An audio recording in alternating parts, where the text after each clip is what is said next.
All right, welcome to chapter 4, where we're going to talk about relations and functions and all kinds of cool stuff, specifically linear functions a lot in this chapter. So let's get right to the notes for section 4.1. 4.1 is where we start to define some of this vocabulary. Every relation and function, and we'll talk more about what those two words mean here, can be represented by a table. Because what is a relation? Well, it's just a relationship between an x and a y, or two variables, just some sort of relationship. So we can show that, this x turns into this y. Ooh, that looks like a face. That x turns into that y, and that x turns into that y. We can do that with a table. And you know what? We can also do it with a graph, because graphs, dots on graphs are actually ordered pair, right? And we're going to see that down here. So it's an x, this x goes with that y, and we see that with a point on a graph. We can also show the algebraic relationship, that when you plug in an x here, you get a y out. So for example, if I plug in x equals 0, I get y equals -2. So that means 0, x equals 0, is paired up with -2. They are related. It's part of a relationship. We can also show it via a set. Set is where you list out things, set notation. So a set is either a bracket or a brace here, and then you just list out all the points. So this says that x equals -4 turns into y equals -4, and that's shown right there in that set notation. You can also write it in words. Notice those words are the same as this equation up here, just written in words. So for example, write the relationship that we see off to the side here, write it as a set of points. Well, I'm not going to do all of them because I don't want to waste your time, right? A set, you see the set notation here. This relationship says that, let's look at that dot right there. It says that x equals 1 turns into y equals 3. I read it off the graph, so I'm going to write 1 turns into a 3. Okay, now let's look at another dot. Let's go to right there. So what would that point be? What x turns into what y? Well, of course it'd be 2 turns into 1y. You see that? 2 comma 1, and then so on. You just list them all out. So I see that 3 turns into -1, etc., etc. All right, so I listed it out as a set. It also said to write it as a table. I guess I didn't read closely enough. So we could also write it as a t-chart, x, y, and write 1 turns into 3, 2 turns into 1, 3 turns into -1. So I'm just following the directions after finally reading it, after missing it at first. So it had two different things, write it as a table and a set. So here it says, I'm going to read it this time. How's that? Graph the relation. Okay, I got it. And write it as a set. Okay, so that sounds like two things. So graph the relationship. 0, -4. Where would that be? Over 0, down 4. I put a dot. Over 2, up 0. Over 4, up 4. This is really fun. Over 6, up 8 is way the heck up there. Okay, so I did the graph. Now I don't draw a line because these are the only 4 dots that I have that form this relationship. So I got to just stop there with the 4 dots. Common mistake would be to actually connect the dots. All right, but we're not playing connect the dots here. All right, if we want to write it as a set, we would simply list 0, -4, 2, 0. Again, this is just vocabulary. Isn't this easy? This is like crazy. 4, 4, and 6, 8. There we go. Whew, easy stuff. All right, so it says try it on your own. Write the relation as a table. Well, you come over here to this graph and you create a table, XY chart. So let's focus on this point right here. What would that point be? Let me hear you say it. What? Okay, I hope that I heard -2, 0. -2, 0 for that one. Okay, let's move up here to this dot. Where is that at? That's right, very good, -1, 1. And then you just keep going and you'll have your answer. All right, so we're we're describing XY relationships in different ways, a graph, a chart, a set notation, all kinds of things. Now, a relation is some sort of relationship between X and Y. And then a function, when we use that special word that starts with F, by the way, function, watch it, we have, this is a one-to-one relationship. Now, what does that mean? That means, like, for example, the number 1 always turns into a 3. It never turns into a 5. See, if I have the x's repeat and I get different y's, doesn't it feel like the machine is broken? Like, think about a machine. You shove 1 in and out pops 3 and you're like, yay. And then you shove 1 in again and out pops not 3, but the second time 5 comes out. What the heck? That it seems like it's a broken machine.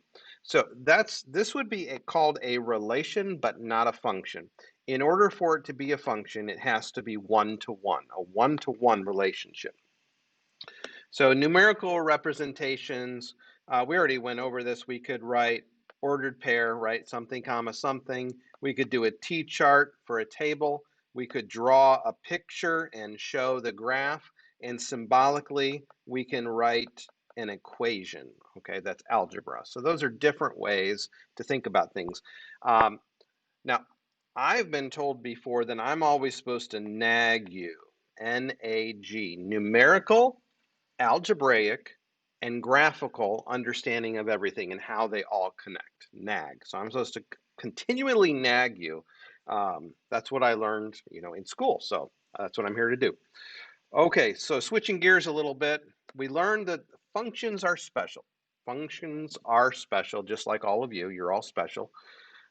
Functions are special. They are one-to-one relationships.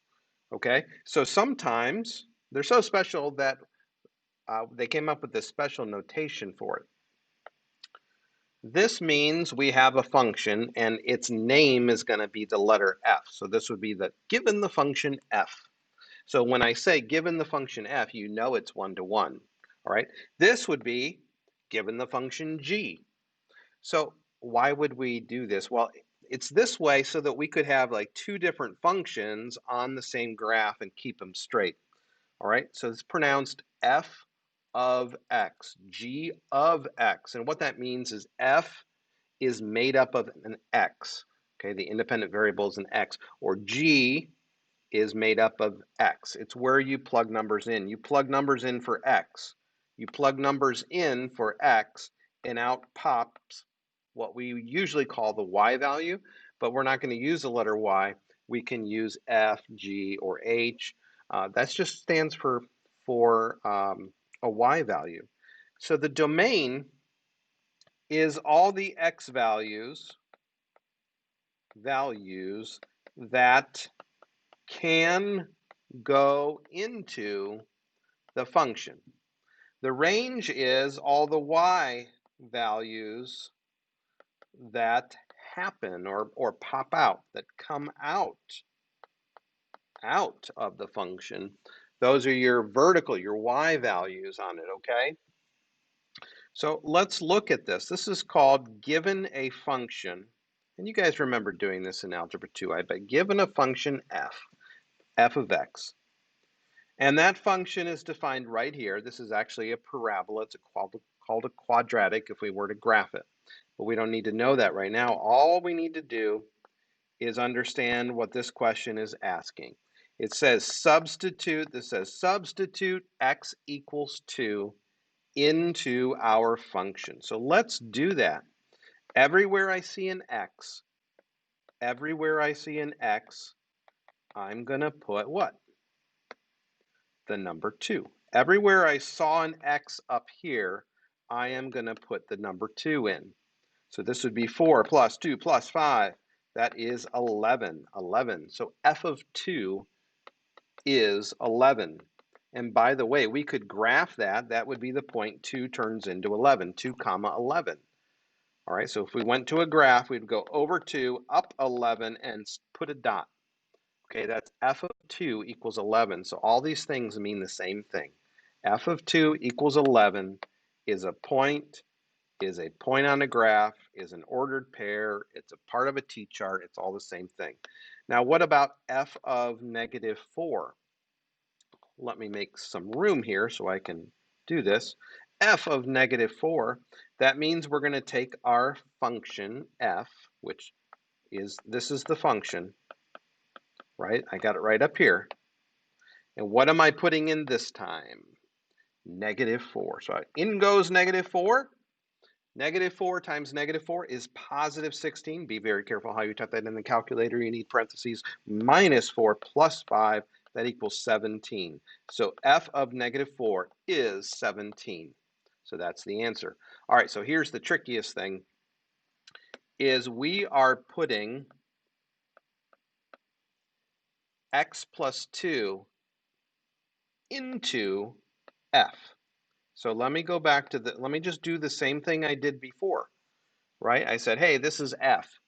What does f do? You square the input, and then you add the input, and then you add 5. Well, what are we putting in this time? We're putting x plus 2 in there.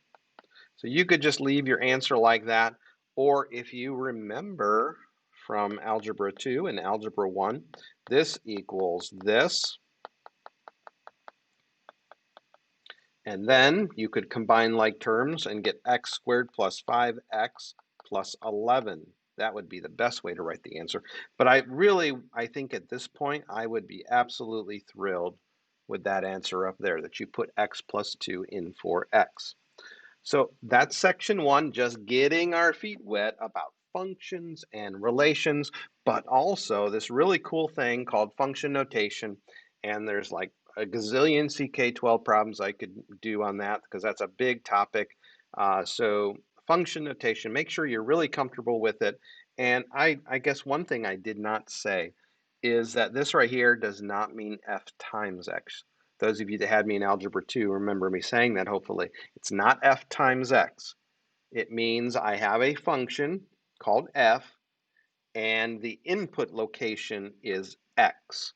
That's what that tells me. It's called f, and the input location is x. So these are the two input locations, and I knew that because it tells me the function f of x, the notation tells me that x is the input location. All right, I will stop talking. This is 4.1. Mr. White signing out. All right, good luck, guys.